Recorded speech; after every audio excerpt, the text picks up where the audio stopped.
was 3 a.m. when an emergency alert on my phone jolted me awake. The message was alarming. Do not look at the moon. As I checked my phone, I saw hundreds of messages pouring in, many from unfamiliar numbers, all urging me to look outside at the beautiful night.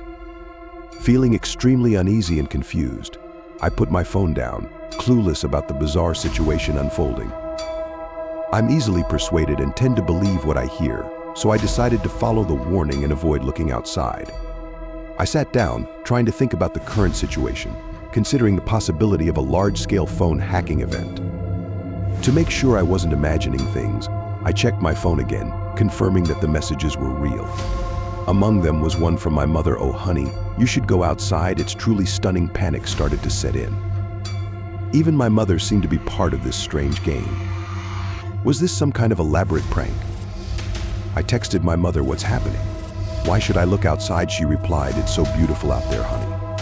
You should see it." At this point, fear and confusion overwhelmed me. Why was everyone urging me to look outside when the official alert warned against it? Suddenly, a message from my best friend came through. "Hey buddy, did you get the emergency alert saying not to look outside?" I quickly replied, saying I had received the same alert. "What's going on? Do you know what's outside?" I asked. He admitted he didn't know but was equally worried.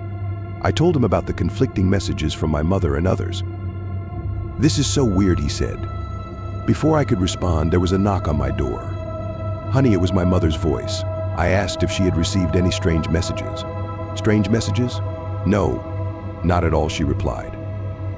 I asked her to come inside so I could show her the messages, but she refused. I questioned why she couldn't come in, but there was no response. I called out to her again, but there was only silence. What on earth is happening? I wondered. Remembering my conversation with my friend, I messaged him again. "Sorry, my mom just called me. She's acting really strange. I'm glad you're back," he replied. "I was about to tell you that I'm going to look outside to see what's going on." "What?" "No, don't do that," I texted back, but there was no reply. 5 anxious minutes passed before my phone screen lit up again. It was a message from my friend. "Buddy, it's amazing out here. You should see it." His tone mirrored the earlier messages, leaving me in shock. Suddenly, a loud knock echoed through my room. "Honey," my mother's voice called. The door creaked open, and she stepped inside. But it wasn't her. Standing in the doorway was a gaunt creature with large black eyes and a terrifyingly wide smile. It stared at me, saying, "Look outside, dear," I screamed as it approached. The last thing I saw before everything went dark was a message from my friend urging me to look outside before the moon's light seared my eyes. As I looked at the moon's strange glow, it felt like my eyes were being stabbed repeatedly. I cried louder as my mother restrained me, laughing maniacally. I couldn't close my eyes. The more I stared, the more I was drawn in. Suddenly, my body went limp, and a chilling numbness spread through me. My fingers began to itch, followed by a searing pain as something seemed to pierce my skin.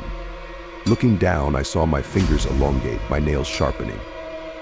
I began to hyperventilate, trying to scream for help, but all I saw outside were creatures like the one restraining me, all staring at the moon.